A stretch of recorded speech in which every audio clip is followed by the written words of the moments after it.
कर्नाटक में सिद्धारमैया ने कांग्रेस को मुश्किल में डाला। 2 सीट से चुनाव लड़ने की दावेदारी कर रहे हैं सिद्धारमैया। कांग्रेस 1 सीट पर ही टिकट देने को दिख रही है तैयार। कर्नाटक के पूर्व सीएम सिद्धारमैया ने कांग्रेस को ही मुश्किल में फंसा दिया है। सिद्धारमैया ऐलान कर रहे हैं कि यह चुनाव उनके राजनीतिक जीवन का अंतिम चुनाव है। इसके बाद वो चुनावी राजनीति से संन्यास ले लेंगे। पार्टी के लिए काम करेंगे, पद के लिए नहीं। अंतिम चुनाव वो अपने गृह क्षेत्र से लड़ना चाहती हैं। सिद्धारमैया का गांव वरुणा विधानसभा क्षेत्र में आता है। कांग्रेस ने भी सिद्धारमैया ख्याल रखा है और वरुणा से उन्हें टिकट भी दे दिया है।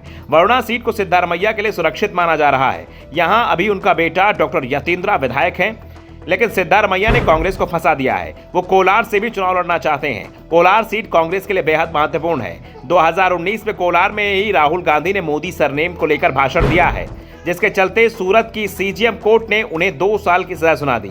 ये सजा राहुल और कांग्रेस पर बहुत भारी पड़ी है। राहुल की संसद सदस्यता चली गई, उन्हें घर खाली करने का आदेश दे दिया गया है, जो घर उन्हें सांसद होने के नाते मिला था।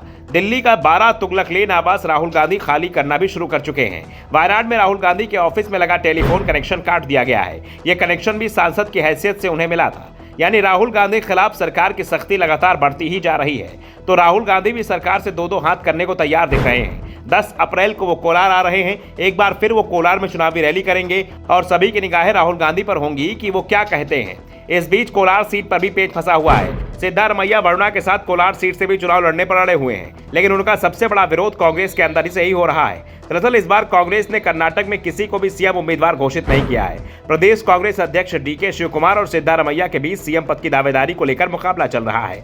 अगर कांग्रेस सिद्धारमैया को 2-2 सीट से चुनाव लड़ाने का ऐलान करती है तो इसका साफ मैसेज होगा कि वो ही कांग्रेस की ओर से सीएम पद के दावेदार हैं, जिससे सिद्धारमैया का विरोधी गुट सक्रिय हो सकता है, जिससे कांग्रेस को ही नुकसान होने की संभावना से भी इंकार नहीं किया जा रहा है। साथ ही सिद्धारमैया के 2 सीट चुनाव लड़ने का दूसरा मैसेज जाएगा कि सिद्धारमैया को खुद ही हार का डर लग रहा है, जिस कारण से वो 2-2 सीटों चुनाव लड़ रहे हैं। हाल ही में पंजाब विधानसभा चुनाव में कांग्रेस ने अपने सीएम उम्मीदवार चरणजीत सिंह चन्नी को 2-2 सीटों से चुनाव लड़ाया था।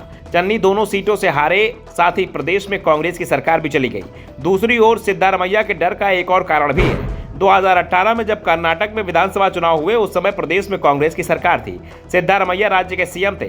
सीएम रहते हुए वो 2-2 सीटों से चुनाव लड़े थे। बादामी और चामुंडेश्वरी से कांग्रेस ने उन्हें टिकट दिया था। बागलकोट की बादामी सीट से सिद्धारमैया मुश्किल से जीत पाए थे। जीत का अंतर था 1696 वोट। काउंटिंग के दौरान कभी सिद्धारमैया आगे होते थे तो कभी पीछे। इस सीट पर उनका मुकाबला बीजेपी के श्रीरामुलु से था। वहीं जेडीएस के नेता जीटी देवगौड़ा ने चामुंडेश्वरी सीट पर सिद्धारमैया को 30,000 वोटों से हरा दिया था। ऐसे में जब सिद्धारमैया ने 2 सीटों से फिर टिकट मांगा तो विपक्ष सवाल उठा रहा है। बीजेपी सांसद लहर सिंह ने ट्वीट कर चुटकी ली कि कांग्रेस क्या बताएगी कि आपका मॉस लीडर सिद्धारमैया बादामी, चामुंडेश्वरी और कोलार में क्यों भागते फिर रहे हैं। आपका मॉस लीडर तो बगैर कॉन्स्टिट्यूंसी के है। दरअसल कोलार विधानसभा के आंकड़ों पर नजर डालें तो साफ हो जाता है कि दलित और मुस्लिम बाहुल्य सीट है। सिद्धारमैया दलित वर्ग के कुरबा समुदाय से आते हैं और यहां से सिद्धारमैया को चुनाव जीतने में कहीं से भी मुश्किल नजर नहीं आती है। सिद्धारमैया की ये सोच हो सकती है कि कोलार और वरुणा दोनों सीटों पर अगर जीत हासिल करते हैं तो अपने बेटे के लिए वरुणा सीट छोड़ देंगे और कोलार पर बने रहेंगे। Bureau report, the Navdarpan news.